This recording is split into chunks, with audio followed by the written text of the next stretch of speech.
So my dear students, তোমরা সবাই নিশ্চয়ই খুব ভালো আছো। সবাই নিশ্চয়ই তোমরা ক্লাসগুলি ফলো করছো।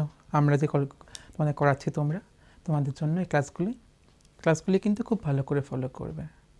আচ্ছা, তোমরা যারা ক্লাস 7-এ আছো তোমাদের কিন্তু একটা চ্যাপ্টার আমি পড়িয়েছি, তন্তু থেকে কাপড় চ্যাপ্টারটা তোমাদের পড়িয়েছি কিন্তু আমরা, ঠিক না? আমি কিন্তু ক্লাসটা করিয়ে নিয়েছি আগে একবার।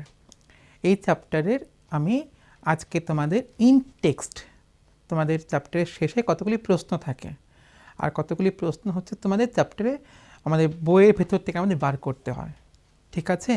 আজকে চ্যাপ্টারের ভেতরের যে কোয়েশ্চেনগুলি, যেগুলি আমি তোমাদের আজকে আলোচনা করে দেব, তোমরা কিন্তু কোয়েশ্চেনগুলি লিখে নেবে, কেননা তোমাদের অনুশীলন যে আছে সেখানে কিন্তু কোয়েশ্চেনগুলো তোমাদের নেই তোমাদের, ঠিক আছে? তো এইগুলো তোমরা একটু লিখে নেবে।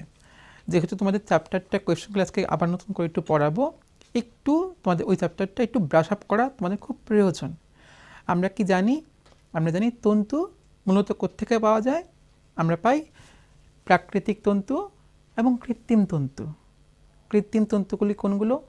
এই যে মনে করো আমাদের নাইলন, পলিস্টার, এগুলো সব হচ্ছে কি কৃত্রিম তন্তু। আর প্রাকৃতিক তন্তুকে আমরা ভাগ করতে পারি দুভাগে, উদ্ভিদজ তন্তু, প্রাণীজ তন্তু। এই সমস্ত তন্তু উদ্ভিদ থেকে পাওয়া যায়, সেগুলিকে বলছি আমরা উদ্ভিদজ তন্তু। যেমন কোনগুলো? তুলা, ঠিক আছে না? দেন শন, এগুলি হচ্ছে সব আমাদের উদ্ভিদজ তন্তু, তুলা, পাট, শন। অন্যদিকে প্রাণীজ তন্তু কোনগুলি? আমরা যে সমস্ত তন্তুগুলি আমরা প্রাণীর থেকে পাই, এগুলিকে আমরা কোনগুলিতে ভাগ করতে পারি? আমরা তাহলে কি হবে? ভেড়া, ছাগল, রেশম মথ, এগুলি সব কি হচ্ছে? এগুলি সব হচ্ছে আমাদের প্রাণীজ তন্তু। আমরা কিন্তু আমাদের চ্যাপ্টারে প্রথমে পড়েছিলাম তন্তু, আমরা মূলজ প্রাণীজ তন্তু আমরা কোত্থেকে পাই, কী কী কারণে প্রাণীজ তন্তু ব্যবহার আসে, এবং আমরা জেনেছিলাম এই যে প্রাণীজ তন্তুর মূলত যেই সোর্স দুটা হচ্ছে কি আমাদের ভেড়া আর রেশম। সেই ভেড়ার প্রতিপালন, রেশমের প্রতিপালন, এবং তাদের এই যে রেশম মথের সাহায্যে কী করে গ্রামীণ অর্থনীতি চাঙ্গা করা যায়। আমাদের চ্যাপ্টারটা নিশ্চয়ই তোমরা আবার একটু তুমি দেখবে, তোমরা সবাই মিলে বইটা, একদম খুব সোজা চ্যাপ্টার, তোমাদের একটু তোমরা ফলো করলে, বইটা ফলো করলে একদম সহজ। আর আমি তোমাদের তো আগে একবার বুঝিয়েছি, এখন আমি আরেকবার একটু ব্রাশ আপ করে দিলাম, ঠিক আছে? এবার তোমরা কোশ্চেনগুলো তোমরা একটু লিখে নাও, কেননা তোমরা কিন্তু এই প্রশ্নগুলো তোমাদের বইয়ে পাবে না, ঠিক আছে? আমি প্রশ্নগুলি লিখে দিচ্ছি, তোমরা লিখে নিও তোমরা, ঠিক আছে? তোমাদের প্রথম প্রশ্ন হচ্ছে কেন, আমি একটু তোমাদের খাতাটা দেখে তোমাদের প্রশ্নগুলি লিখে দিচ্ছি, তোমাদের একটু লিখে রাখো। কেন প্রাণীদের দেহ ঘন লোমে ঢাকা থাকে?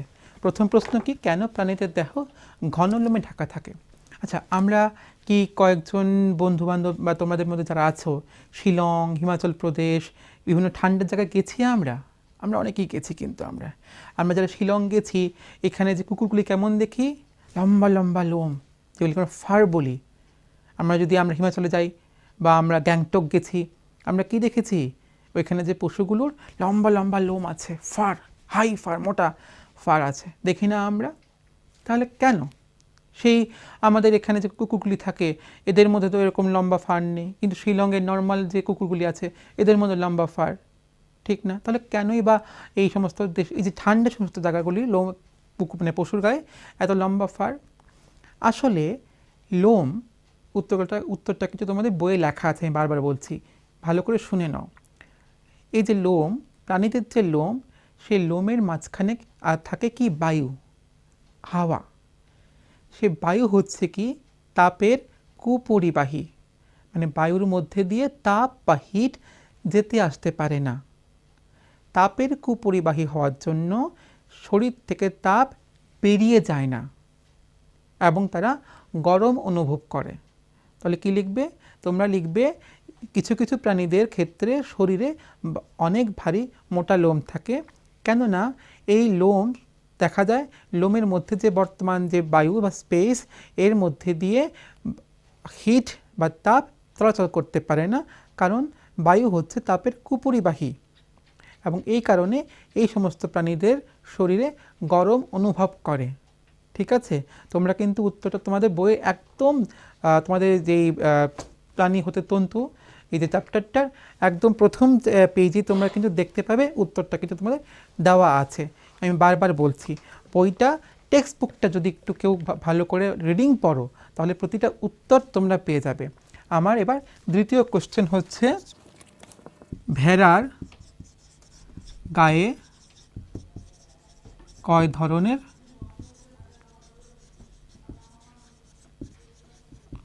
লোম থাকে? ঠিক আছে না? আচ্ছা দেখো, তোমাদের বইয়ের মধ্যে কিন্তু দেখবে একদম আমি যেভাবে বলছি সেই একইভাবে কিন্তু লাইনগুলি লেখা আছে। এত সহজ তোমাদের বইয়ের টেক্সট বুকের তোমাদের কথাগুলো তোমরা যদি একটু পড়ো, তোমরা বারবার কিন্তু তোমাদের বুঝতেও কষ্ট হবে না এবং মনে রাখতে কষ্ট হবে না। আচ্ছা, আমাদের যে চুলের কেমন শক্ত, আর এখানে হাতের যে লোম কেমন নরম। আমাদের শরীরের এই যে দুই জায়গায় কিন্তু কি আছে, আউটগ্রোথ আছে। এটা হচ্ছে চুল, এখানে হচ্ছে আমাদের লোম। কিন্তু পার্থক্য দেখো, পাতলা, এটা হচ্ছে কি শক্ত। ভেড়ার গায়েও কিন্তু এই লোম দুই ধরনের থাকে। এক ধরনের লোম হচ্ছে খুব মোটা এবং শক্ত, এবং আরেক ধরনের লোম হচ্ছে পাতলা অধস্তরীয়, মানে যেটা নাকি তলের দিকে থাকে। তাহলে আমরা কি লিখব? ভেড়ার গায়ে দুই ধরনের লোম থাকে, এক ধরনের লোম মোটা ও শক্ত এবং আরেক ধরনের লোম পাতলা, এবং এই প্রকারের পাতলা লোম অধস্তরীয় থাকে। একদম সোজা। এই দেখবে তোমাদের যেটা বললাম না, একদম তোমাদের চ্যাপ্টারটা প্রথম পেজটার মধ্যেই দেখবে তলের দিকে লেখা আছে যে ভেড়ার গায়ে কয় ধরনের লোম আছে। দেখো, আমার তো বইটা একদম মুখস্থ হয়ে গেছে, তোমরা বারবার যখন পড়বে দেখবে তোমাদেরও মুখস্থ হয়ে গেছে, এবং যখন পরীক্ষায় কোয়েশ্চেনগুলি আসবে ভাবতেই হবে না, দেখবে চোখের সামনে উত্তরগুলি তোমাদের ভেসে উঠছে, তোমরা শুধু লিখে ফেলবে এবং ভালো রেজাল্ট তোমরা করে ফেলবে। এত সহজ। আর তোমরা তো সবাই খুব ভালো পড়াশোনা করছো তোমরা, তাই না? এবার আমাদের পরবর্তী প্রশ্ন হচ্ছে, নির্বাচিত প্রজনন বলতে কি বোঝো? দেখো, নির্বাচিত, আমরা নির্বাচিত কথাটা কোত্থেকে আসে? নির্বাচন মানে কি? যাকে আমরা পছন্দ করেছি বা পছন্দ করি। আমরা বলি না এই ছেলেটাকে আমরা নির্বাচন করেছি, সে কোনো একটা সাংস্কৃতিক অনুষ্ঠানে কবিতা পড়বে বলে। এই মেয়েটাকে আমরা নির্বাচন করেছি, সে সাংস্কৃতিক অনুষ্ঠানে সে নাচবে বলে। বলি না আমরা অনেক সময় যে ছাত্ররা ওকে নির্বাচন করেছে কবিতা বলার জন্য, ছাত্ররা ওকে নির্বাচন করেছে নাচের জন্য। মানে কি? মানে ওকে, ওর মধ্যে কবিতা বলার সমস্ত গুণ বর্তমান, ওই মেয়েটার মধ্যে নাচ করার সমস্ত ধরনের গুণ বর্তমান, মানে সে পছন্দসই সমস্ত যোগ্যতার বর্তমান। তাহলে নির্বাচিত প্রজনন মানে কি? যখন আমরা দুইটি পশুকে তার কতগুলো চরিত্রের জন্য, উন্নত গুণমানযুক্ত চরিত্রের জন্য বাছাই করে তাদের মধ্যে প্রজনন ঘটিয়ে অপত্য পাই, যেই অপত্যের মধ্যে সমস্ত গুণাবলী বর্তমান থাকবে তাকে বলা হচ্ছে নির্বাচিত প্রজনন।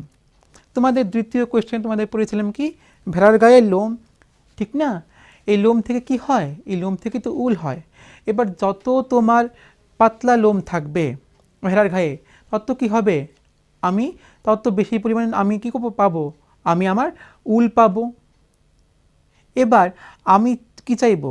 আমি চাইবো এমন একটা ভেড়া যে ভেড়ার মধ্যে প্রচুর পরিমাণে পাতলা লোম। এবার যদি আমি এরকম দুটো পিতা এবং মাতাকে পছন্দ করি যারা উন্নত গুণমান সম্পন্ন চরিত্র বহন করে, এবং তাদের মধ্যে প্রজনন ঘটিয়ে আমি যে ভেড়াটা পাবো তা কি হবে? সে উন্নত হবে, উন্নত ভেড়া হবে, এবং সে সমস্ত গুণমানে সে কী হবে? অত্যন্ত সে উর্বর হবে। এই ব্যাপারটাই হচ্ছে নির্বাচিত প্রজনন।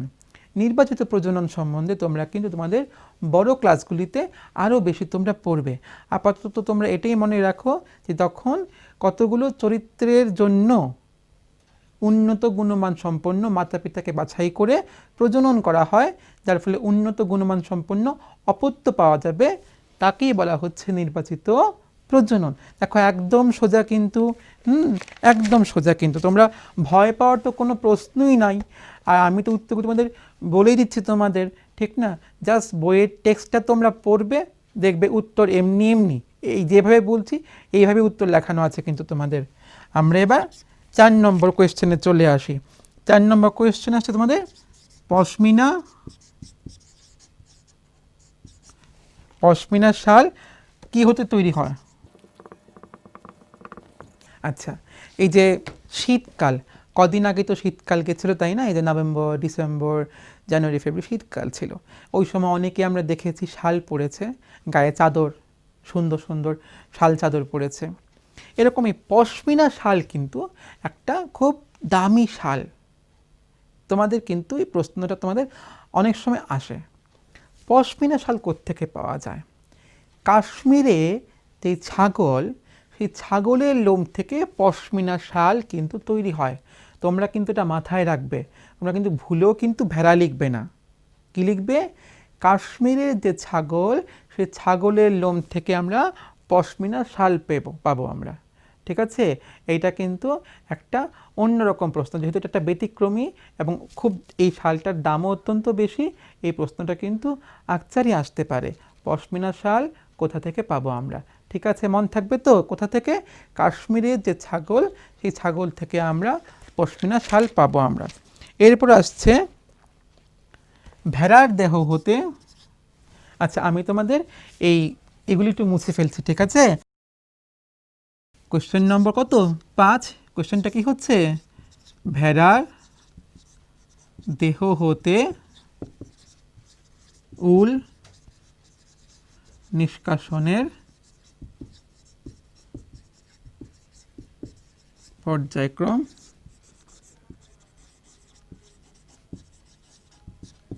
আলোচনা করো। তাহলে তোমাদের প্রশ্নটা হচ্ছে ভেড়ার দেহ থেকে উল নিষ্কাশনের পর্যায়ক্রমগুলি কি কি?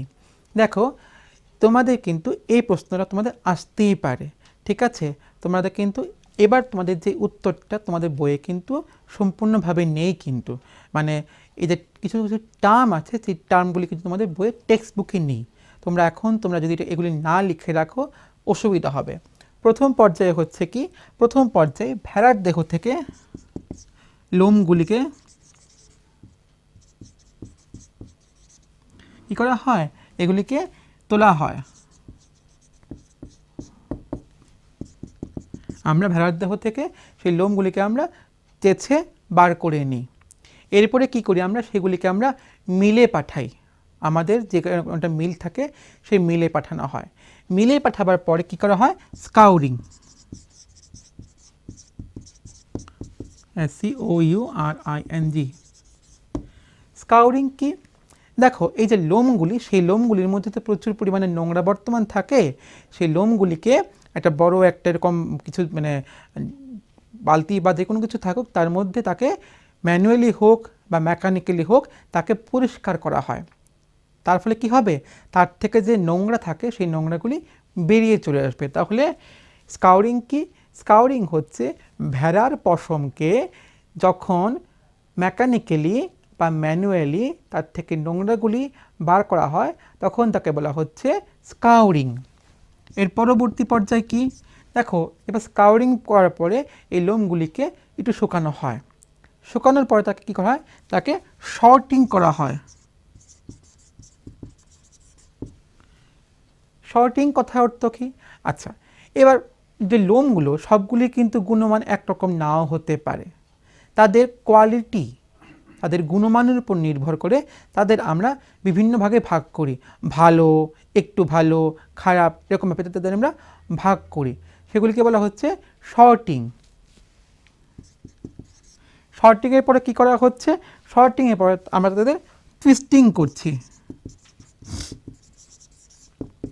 এই পর্যায়ে সেই লোমগুলিকে আমরা টুইস্টেড করছি, আমরা কতগুলি উলের মতনগুলি বানিয়ে নিচ্ছি আমরা, ঠিক আছে? তাহলে কিন্তু এইভাবে কিন্তু আমরা এই পর্যায়গুলি আমাদের লিখতে হবে। প্রথমে কি? ভেড়ার দেহ থেকে উল নিষ্কাশনের পর্যায়ে কি? প্রথম পর্যায়ে ভেড়ার দেহ থেকে লোমগুলিকে ছাঁটাই করা হয় বা চেঁছে বার করে নেওয়া হয়। দেন সেই লোমগুলিকে মিলে নেওয়া হয় এবং মিলে নিয়ে সেগুলিকে আইদার মেকানিক্যালি অর ম্যানুয়ালি তার থেকে নোংরাগুলি বার করা হয়, তার নাম হচ্ছে কি স্কাউরিং। স্কাউরিংয়ের পরে তাদের আমরা কি করা হয়, তাদের গুণমানের উপর নির্ভর করে তাদের আমরা শর্টিং করি, এবং শর্টিংয়ের পর আস্তে আস্তে তাদের আমরা টুইস্টিং করি, তাদের আমরা উলের আকারে আস্তে আস্তে সুতার আকারে তাদের আমরা বলে বলে টুইস্টেড করি আমরা। এই হচ্ছে কিন্তু ভেড়ার দেহ থেকে উল নিষ্কাশনের পর্যায়ক্রমগুলি। আমি বারবার বলছি স্কাউরিং, কিন্তু এই টার্মটা তোমরা কিন্তু পাবে না তোমাদের টেক্সট বুকে, ঠিক আছে? তোমরা কিন্তু এটা লিখে নিতে পারো। আমরা এবার পরের কোশ্চেনে চলে আসছি। আমাদের কোশ্চেনটা লিখে নিয়েছো তোমরা নিশ্চয়ই, আশা করি। এরপরে কোশ্চেন আসছে আমাদের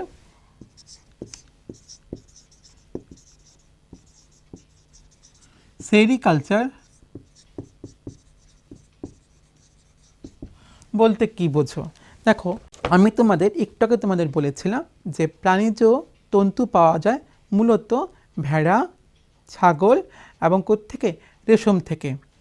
রেশম মথের প্রতিপালনের মাধ্যমে যে রেশম সুতার যে চাষ প্রক্রিয়া, সেটাই হচ্ছে সেরিকালচার। কালচার মানে কি হচ্ছে, তার উৎপাদন করার একটা প্রক্রিয়া। তাহলে রেশম মথের চাষের মাধ্যমে রেশম উৎপাদন প্রক্রিয়ার যে চাষকরণ যে প্রক্রিয়া, সেটাই হচ্ছে কি সেরিকালচার। মাথায় থাকবে? আমার এবার পরের প্রশ্ন হচ্ছে একদম সোজা। পরের প্রশ্ন হচ্ছে তোমাদের, দেখো ভারতের, তোমরা লিখে নাও তোমরা, ভারতের প্রধান প্রধান রেশম তন্তুগুলোর নাম লিখো। একদম সোজা, কিন্তু তোমরা সবাই জানো, তোমরা অনেকে কিন্তু মার মুখে বিভিন্ন প্রকার রেশম তন্তুর নাম জানো তোমরা। আমি একটু লিখে দিচ্ছি, কি তসর সিল্ক,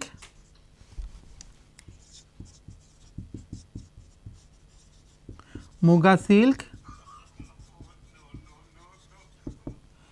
এগুলি হচ্ছে মূলত আমাদের ভারতের রেশম তন্তুর কয়েকটা নাম। তসর, মুগা মন থাকবে, এছাড়া এরি সিল্কও আছে।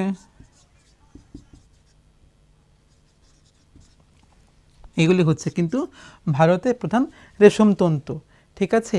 এবার আমরা আমাদের পরবর্তী কোশ্চেনে চলে যাচ্ছি। সেটা হচ্ছে ত্রিপুরার কোথায়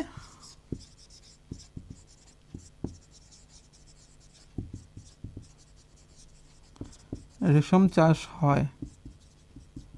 দুটি জায়গার নাম লিখো। দেখো, এই যে সেরিকালচার, এই সেরিকালচার কিন্তু আমাদের ত্রিপুরা রাজ্য কিন্তু হয়, ঠিক আছে?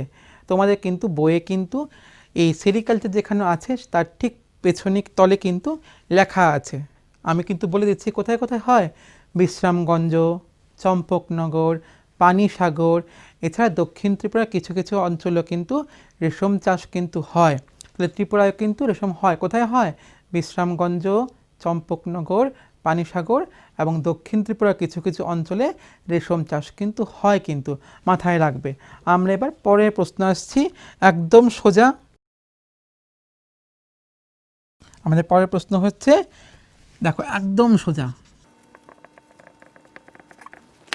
আমি তোমাদের কিন্তু আগের ক্লাসে রেশম মথের জীবনচক্র সচিত্র বর্ণনা তোমাদের কিন্তু বুঝিয়ে গেছি, ঠিক আছে?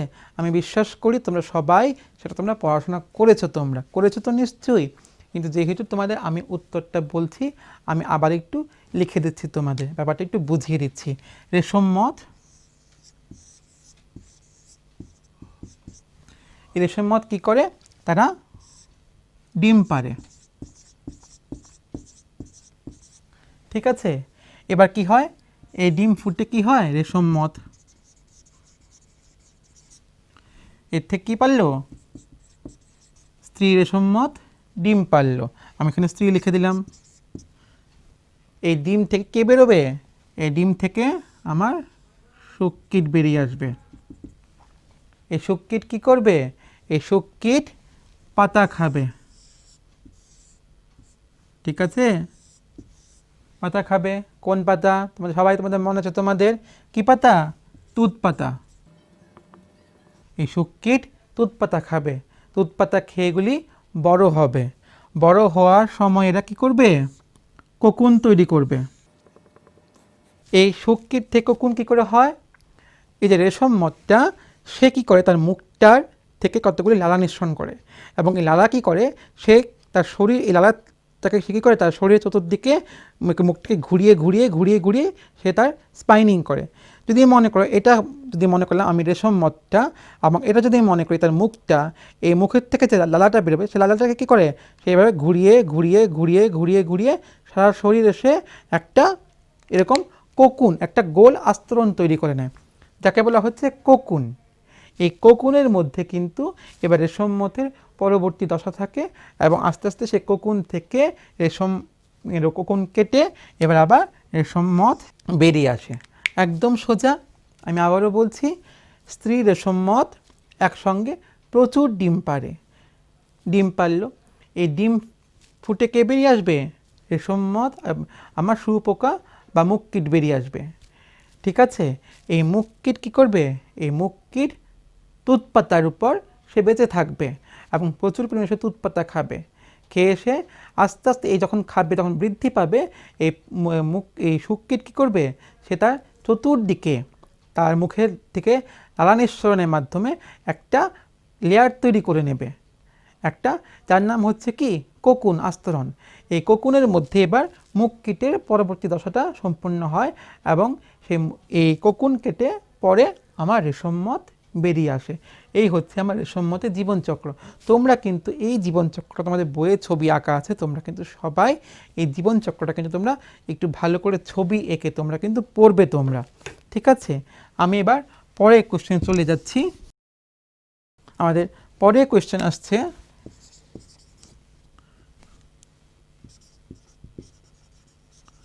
রেশম চাষের সাহায্যে কিভাবে গ্রামীণ অর্থনীতি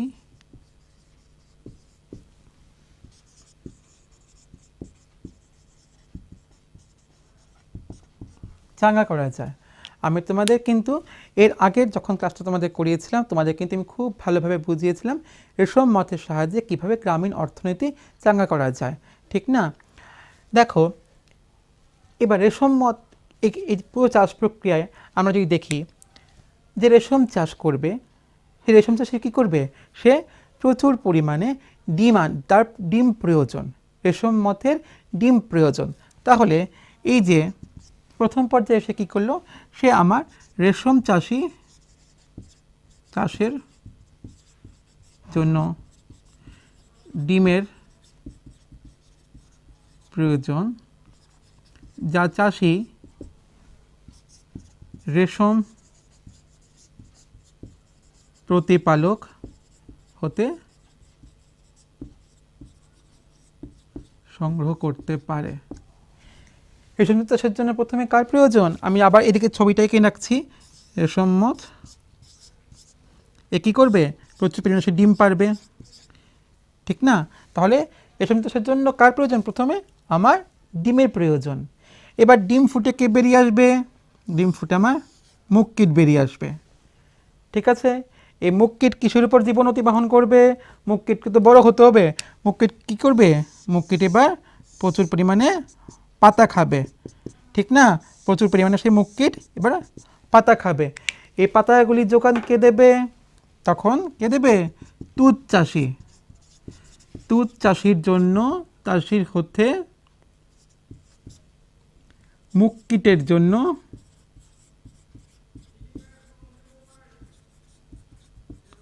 প্রয়োজনীয় পাতা সংগ্রহ করতে পারবে। তাহলে দেখো, এখানে প্রথমে কে ইনভলভ হচ্ছে? প্রথমে ইনভলভ হচ্ছে আমার রেশম প্রতিপালক। এরপরে কে ইনভলভ হচ্ছে? আমার তুঁত চাষি।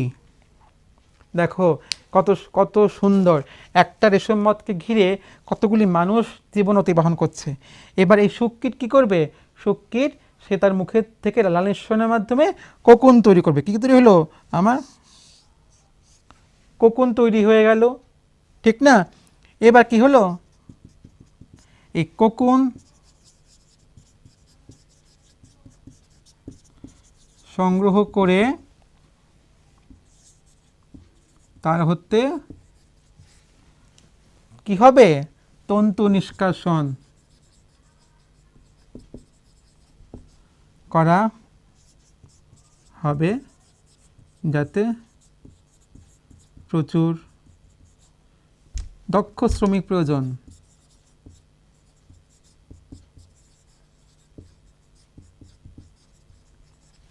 তাহলে আমি কি দেখলাম, এবার কোকুন তৈরি হলো। কোকুন থেকে কী হবে, এবার কোকুনটাকে কী করা হবে, কোকুনটাকে নিয়ে গরম জলে ফুটিয়ে তখন ফোটানোর ফলে কী হয়, মুক্কিটা মরে যায়। এবার একটা ব্রাশ দিয়ে ঘষে তার থেকে একটা তন্তু বা সুতা বার করা হয়। এবার সুতা থেকে আস্তে আস্তে আস্তে আস্তে কী করা হয়, সবগুলি সুতাকে রিলিং করা হয়, স্পনিং করা হয়। স্পনিং করে আমরা অনেকগুলি রেশম তন্তু আমরা পেয়ে যাই। তাহলে এবার কোকুন থেকে আমার কার ইনভলভমেন্ট লাগছে, আমার দক্ষ শ্রমিক কেন লাগছে, তন্তু নিষ্কাশনের জন্য, ঠিক না? এবার তন্তু তো পেয়ে গেলাম আমি, লাস্টে আমার কার প্রয়োজন, এবার শেষে কে, শেষে আমার তন্তু হতে কাপড় তৈরির জন্য ওয়েবার প্রয়োজন। এবার তন্তু হতে আমার কি হবে, কাপড় লাগবে, কাপড় বানাবো আমি।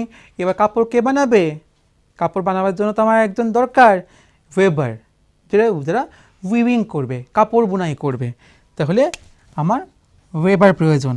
তাহলে দেখো আমি এই একটা রেশম চাষের উপর নির্ভর করে রেশম প্রতিপালক, তুঁত চাষি, দক্ষ শ্রমিক যিনি রেশম তন্তু নিষ্কাশন করবে, এবং নিষ্কাশনের পরে কি হবে, ওয়েভার যিনি কি আমার আলটিমেটলি সে কাপড় বুনবে। এতগুলি কিন্তু কি হচ্ছে, দেখো প্রত্যেকটা স্তরে স্তরে কি হচ্ছে, আমার লোক প্রয়োজন। এই লোকগুলি কারা, এরা শ্রমিক। এই শ্রমিকগুলি তাদের কী লাগবে, তারা অর্থ উপার্জন করবে। তো এইভাবে কিন্তু রেশম চাষের উপর নির্ভর করে কিন্তু আমরা গ্রামীণ অর্থনীতি যেমন চাঙ্গা করতে পারবো, আমরা মহিলাদের স্বরোজগার দিতে পারবো, এবং তার সঙ্গে কিন্তু এটাও সত্যি আমাদের দেশের সামগ্রিক অর্থনীতি কিন্তু অনেকটা চাঙ্গা হবে। ঠিক আছে, তাহলে কিন্তু তোমাদের টেক্সট বুকের যে ভেতরে যে কোয়েশ্চেনগুলি আমি তোমাদের এই 11টা কোয়েশ্চেন তোমাদের লিখে দিলাম। আর এর পরের ক্লাসে কিন্তু তোমাদের অনুশীলনে চ্যাপ্টারের যে কোয়েশ্চেনগুলি আছে সেগুলি আমি তোমাদের বুঝিয়ে ক্লিয়ার করে দেবো। রেশম তন্তু থেকে বা তন্তু থেকে মানে আমরা যা আজকে কি জানতে পারলাম, আমরা জানতে পারলাম, আবারও বলছি, আমাদের তন্তু মূলত কোত্থেকে পাই আমরা, উদ্ভিজ্জ এবং প্রাণীজ। উদ্ভিজ্জ তন্তু তোমরা আগে ক্লাসে পড়েছো তোমরা। প্রাণীজ তন্তুগুলি কোত্থেকে, ভেড়া, এছাড়া ছাগল এবং রেশম থেকে আমরা পাই, মাথায় থাকবে তো। এবং রেশম তন্তুর যে চক্রটা আমরা তোমাদের বারবার দেখিয়েছি, রেশম তন্তুর সম্পূর্ণ পদ্ধতি বারবার তোমাদের দেখিয়েছি। ঠিক আছে, তোমরা কিন্তু এই সময়টা সবাই খুব ভালো করে পড়াশোনা করবে, এবং তোমাদের যা যা কোয়েশ্চেন তোমরা যা বোঝোনি তোমরা, তখন আমাদের সঙ্গে দেখা হবে, ডিসকাস করে নেবে। এবার তোমাদের রেজাল্ট খুব ভালো হবে। এতবার তোমরা পড়ছো, আমরা পড়াচ্ছি আরও ভালো ভালো করে, ঠিক না? ভালো থাকবে, খুব ভালো থাকবে, ঘরে থাকবে। ঠিক আছে, চলো বাই।